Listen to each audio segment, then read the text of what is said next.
मोहसिन नकवी साहब ने अब कुछ थोड़ी सी टोन अपनी बदली है, लेकिन मौक़िफ़ मुझे वही लगता है कि जी तब्दीली, और उस तब्दीली की वजह क्या है। मैं थोड़ी सी बात अर्ज़ कर दूं, फिर मैं आपका इस पर टेक लेता हूं। पहली बात तो मैंने ये की थी कि ये संजीदा लोग ये कह रहे हैं कि हमें डिफ़ॉल्ट से बचाया नहीं गया, हम permanent state of undeclared default में हैं, और उसकी कीमत हमें क्या देनी पड़ती है? बेल आउट लेते हैं तो क्या होता है? वो कहते हैं जी ये और कीमतें बढ़ाएं जो गरीब आदमी, यानी। और मैंने ये आज इसी पे मैं रिसर्च कर रहा था, तो गालिब अक्सरियत जो है मैशदानों की, उसका ये कहना है कि इस स्लो डेथ से बेहतर है, इस स्लो पॉइजनिंग से बेहतर है कि हम सर्जिकली कहें कि एक तो हम उनसे हेयर कट जो है, एक मैशत की टर्म है, हेयर कट का मतलब ये है कि भाई हम असी अन्य नहीं पैसे अन्य दे सकते हैं जिस तरह से बाकी मुल्कों ने किया, जिस तरह श्रीलंका ने किया, तो हम दोबारा से अपनी ग्रोथ को रीस्टार्ट कर सकते हैं। और इन्होंने मिलजुल के पिछले 50 साल में हमें डिफॉल्ट की पोजीशन में रखा हुआ है, हमें गिरवी रखा हुआ है, और कहते कि अच्छा तो डिफॉल्ट तो बचा लिया। नो, यू आर पुटिंग अस। मियां साहब, ये जो मोहसिन नकवी साहब ने बात की है, ये रियलाइजेशन मौजूद है एस्टेब्लिशमेंट के लेवल पर कि ये सस्टेनेबल नहीं है। और मैं ये बात मैं slow walking to a precipice, एक खाई की तरफ हम आहिस्ता आहिस्ता चल रहे हैं, और उससे बचने के लिए मोहसिन नकवी साहब ने ये बात की थी। और मेरे ख्याल में हाँ, मसला ये हल होगा या नहीं, इसमें मैं दोबारा अपना टेक दे दूंगा, पहले आप टेक दे दें, क्योंकि जो करना है, जो रिक्वायर्ड है, वो नेक्सस तोड़ना है ठेकेदार का, ब्यूरोक्रेट का और सियासतदान का, जहां सारा माल हड़प हो जाता है, जिस तरह ये IPPs की हम बात कर रहे हैं। वरना आप 35 सूबे भी बना लें तो कुछ नहीं होगा। योर टेक मियां साहब। काजी साहब देखें, जो मोहसिन नकवी साहब ने कल बात की है, उससे पहले भी बात हुई, इसका एक बैकग्राउंड भी है, और जो कल उन्होंने वजाहत दी और साथ मशवरा भी दिया है, इसको मशवरा भी समझा जा रहा है, इसको डिक्टेशन भी समझी जा रही है कि उन्होंने वज़ीर आज़म को बाकायदा तौर पर डिक्टेशन दी है। इसमें काफ़ी मुस्लिम लीग नून के अंदर जो है वो फिर गुस्सा पाया जा रहा है कि मोहसिन नकवी साहब ने एक तो पहले जो बात की उस पर आपने देखा कि रद्द-ए-अमल आया, और पीपल्स पार्टी की जानिब से भी रद्द-ए-अमल आया, और मौलाना फजलुर रहमान ने भी इस पर रद्द-ए-अमल दिया, और सब ने तकरीबन उनसे इस्तीफ़ा मांगा। और कल मोहसिन नकवी साहब ने एक वजाहत जो है वो दी। उन्होंने कहा कि मेरी और वज़ीर आज़म के साथ लड़ाई कराने कुछ दोस्त जो है वो कराना चाह रहे हैं, ऐसा नहीं होगा, वज़ीर आज़म मुद्दत पूरी करेंगे और हुकूमत मुद्दत पूरी करेगी। साथ साथ उन्होंने जो मशवरा दिया है, मैं उसको मशवरा कहूँगा, लेकिन बहुत से लोग उसको डिक्टेशन कह रहे हैं, और वो मशवरा ये दिया कि वज़ीर आज़म अपनी वजारतों की कारकर्दगी जो है उसको जांचने के लिए थर्ड पार्टी ऑडिट करवा लें, और पता चल जाएगा कि किस वजीर की क्या कारकर्दगी है। उन्होंने भी जाहिर है कि कुछ वज़रा जो उन पर तनकीद कर रहे थे, उनको उन्होंने तनकीद का निशाना बनाया है, लेकिन इसको ये समझा जा रहा है कि क्या वज़ीर दाखिला वज़ीर आज़म को ये डिक्टेट कर सकता है कि अपने जो वजारतें हैं उनकी कारकर्दगी जांच लें, और ये भी कहा जा सकता है कि थर्ड पार्टी ऑडिट करवा लें। ये वजारतें हैं, ये कोई एक महकमे का जो ऑडिट नहीं है, वो भी तो एक ऑडिटर जनरल करता है, वो भी थर्ड पार्टी नहीं करती, ना कोई जो है वो फर्म करती है। और एक हुकूमत की वजारत जो कि हसास तरीन वजारतें होती हैं, जिसमें वजारत दिफा भी है और वजारत दाखिला खुद जो है हसास तरीन वजारत है, क्या उसका ऑडिट जो है थर्ड पार्टी कर सकती है? और क्या वजीर दाखिला जो है वजीर आज़म को कह सकते हैं, वजीर आज़म उनके बॉस हैं, वो ये बात ये कही जा रही है कि वो ये बात जो है वो काबीना में भी नहीं कही जा सकती जो उन्होंने कही है। बहरहाल वो बार बार ये वजाहत कर रहे हैं और डिक्टेट भी कर रहे हैं और अपना मशवरा भी दे रहे हैं, लेकिन काजी साहब जो फैसला है वो तो हो चुका हुआ है। कल जो एक बड़ा ट्वीट आया महर बुखारी साहबा का, उसको मैंने भी तस्दीक की, उसकी तस्दीक हुई है कि कल जो गुज़श्ता दिन गुजरे हैं उसमें मीटिंग हुई है, 3 बड़ों की मीटिंग हुई है, इसमें कोई शक नहीं, जिसमें नवाज शरीफ मौजूद थे, शहबाज शरीफ मौजूद थे, एक बड़ी शख्सियत मौजूद थी जिनको मुल्क की जो है सबसे बड़ी शख्सियत कहा जाता है, वो वहां पर मौजूद थी। और उसमें बाकायदा तौर पर यह कहा गया कि हुकूमत जो है वो 5 साल पूरी करेगी, और इत्मीनान दिया गया हुकूमत को, वज़ीर आज़म को भी इत्मीनान दिया गया और नवाज शरीफ को भी इत्मीनान दिलाया गया, लेकिन साथ साथ यह भी बावर कराया गया कि जो इंतजामी यूनिट्स का मामला है वो नागज़ीर है, वो होना है, और इस हवाले से 6 माह नहीं 3 माह का वक्त जो है वो दिया गया है कि 3 माह के अंदर अंदर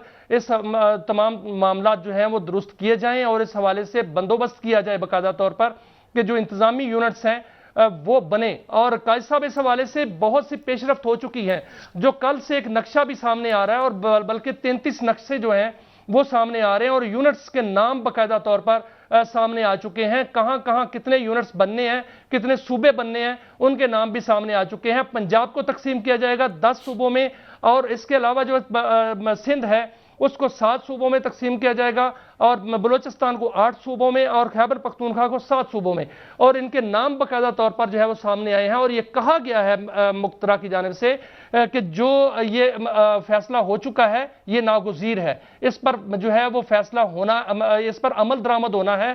फैसला तो हो चुका है, लेकिन बड़ी बात जो इसमें नजर आई वो सदर आसफ अली जरदारी माइनस थे, वहां पे मौजूद सदर आसफ अली जरदारी। आपको सर याद होगा जब जो नहरों का मामला था उस पर जाकर जो है ये मामला अटका था और आज तक अटका हुआ है। उनको इस जो पूरी मजलिस में, महफिल में माइनस रखा गया और उनके हुकूमत जो है इसकी राह हमवार करेगी और हुकूमत ने अपना इत्मीनान लिया और जो मुक्तदरा है उन्होंने अपना जो है वो जो फैसला है उसको मनवा लिया है। अच्छा, अब आप एक बात में और एक और तरफ आना चाहता हूं। अब आप थर्ड पार्टी ऑडिट की बात कर रहे हैं।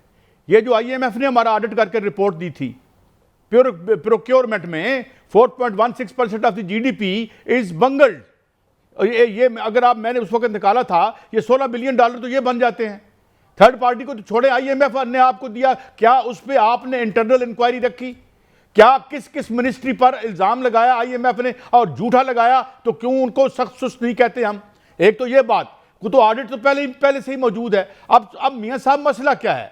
मसला ये है कि अभी सुहेल वड़ाई साहब का भी शायद इस पर दोबारा कॉलम आया है जिसमें वो शायद उन्होंने ये कहा है, मुझे बताया गया है कि वो बड़े बर्म हुए मियां नवाज शरीफ साहब के, जाएं पता करें ये क्या हुआ और ये क्या बात हुई, दिस एंड दैट। मगर सवाल ये है कि now it is an existential question, this economy has collapsed। अब ये इस बात पे तो कोई बंदा नहीं कहता कि नहीं हुआ। अच्छा, डिफॉल्ट से बचना क्या है? IMF के तरले जाके फिर फिगर फजिंग पे इससे पहले हम जुर्माना दे चुके हैं। IMF को कि जी तुम फिगर फज करते हो पैसे लेने के लिए। तो भाई इसको रिट्रीव करना है इकॉनमी को। ये किसी की पर्सनल ईगो का मसला नहीं है, ये किसी 1, 2 या 3 खानदानों के मुस्तकिल जो है इक्तदार में रहने का मसला नहीं है। ये 25 करोड़ लोगों की जिंदगी है। इसमें पाया जाता है, बड़ा स्ट्रॉन्ग तासर पाया जाता है कि अगर 33 यूनिट बन जाते हैं या सूबे बन जाते हैं तो बिलियंस रुपीस जो हैं वो बचेंगे, वो मुल्क की सरमायाकारी में काम आएंगे। क्योंकि जो पैसे जाते हैं, जो सिंध को जाते हैं वो एक जगह जाते हैं, कहां जाते हैं आज तक पता नहीं है। बहुत से ऑडिट हो चुके, बहुत से ऑडिटर जनरल्स की रिपोर्ट आ चुकी और सुप्रीम कोर्ट के फैसले भी पड़े हुए हैं। वो पैसे कहीं पता नहीं चलता किधर गए।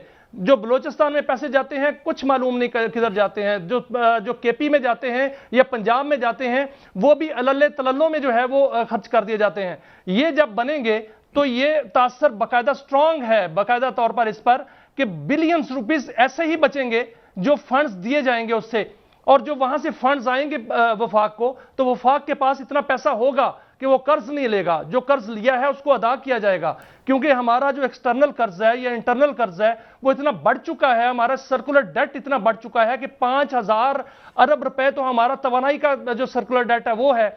अगर इकोनॉमी का सर्कुलर डेट मुकम्मल तौर पर लगाया जाए तो हमारे बजट के जो हुजम है उससे भी ज्यादा है। तो वो कैसे ये मामला दुरुस्त होंगे? वो इसी तरह होंगे कि जब यूनिट्स होंगे उसमें ये नहीं है कि CM होगा।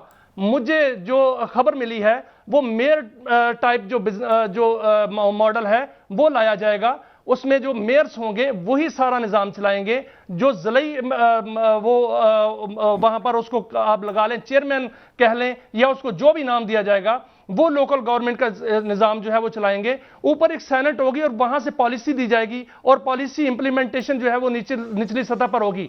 और इसके ऊपर जो है वो जाहिर है ऊपर जो बॉडी बनेगी मैं एक अर्ज कर दूं, है वही अल्टीमेटली मैं आपको एक रिपोर्ट और देता हूं। कल बने, 6 माह बने, बाद बने, वो रेफरेंडम के तहत बने। का साहब रेफरेंडम भी इसमें हो सकता है, क्योंकि रेफरेंडम वजीर आजम ने कराना होता है। अगर इसमें इत्तेफाक राय पैदा हो जाता है नून की हद तक और दीगर जमातें पीपल्स पार्टी नहीं आती, तो फिर वजीर आजम इस पर मैं अर्ज करूं, अवाम से पूछा जाएगा एक बात बताएं, चाहिए या नहीं चाहिए। एक बात मुझे बताएं, चंद दिन पहले खबर हमने की थी, ऑडिटर जनरल ऑफ पाकिस्तान की रिपोर्ट आई थी जिसमें उन्होंने बताया कि इल प्लानिंग या रॉन्ग प्लानिंग का लफ्ज़ उन्होंने इस्तेमाल किया मिलता जुलता, जिसकी वजह से जो हमारे ये जो आबी हम ज़राए बना रहे थे उसमें हज़ारों अरब का हमें नुकसान हुआ। और प्लानिंग की वजह से। अब मुझे ये बताएं, उसका ऑडिट कराएं, उसमें प्लानिंग में मुझे अगर मैं गलत नहीं कह रहा, मैं गलत कोट नहीं करना चाहता, हजारों अरब की बात थी, और प्लानिंग कमीशन को हम 26 अरब रुपया सालाना देते हैं। ओ भाई, मैंने उस दिन भी अर्ज की थी ये नुकसान मुझसे मुफ्त में करा लें, 26 अरब तो बच जाएगा। जो आप थर्ड पार्टी ऑडिट की बात कर रहे हैं, 1000 अरब, आपने 1000 अरब नहीं, आप 1000 अरब जो है वो कम अंदाजा लगा रहे हैं। 1000 अरब देखें, जो आपका दयामर बादशाह डैम है वो 985 अरब रुपए में मुकम्मल होना था, अब 3000 अरब में मुकम्मल होगा। इसमें ही 1000 अरब से ज्यादा है। आपका जो नीलम झेलम है 84 अरब में मुकम्मल होना था, वो 500 अरब रुपए में मुकम्मल हुआ। 2022 जुलाई से अब तक बंद है, 27 करोड़ पे रोजाना का नुकसान कर रहा है। वहां जो सुरंग है वो कोलैप्स कर चुकी है। किसने उसका ऑडिट किया? उसकी इंक्वायरी पड़ी हुई है, वजीर आज़म उस पर जो है वो क्यों नहीं लेते, एक्शन क्यों नहीं लेते? वापडा के जो चेयरमैन थे उसको क्यों नहीं जो कटहरे में लाया जाता? वहां पर जो है वो जो जिम्मेदारान थे उनके नाम सामने हैं, उनको क्यों नहीं वहां पर कटहरे में लाया जाता? नाईगंज डैम जो है वो कई गुना उसकी कास्ट बढ़ चुकी है। यहां पर आप देखें दासू की कास्ट कितनी बढ़ चुकी है, 1700 अरब रुपए में मुकम्मल होगा, जो 300-350 अरब रुपए में मुकम्मल होना था।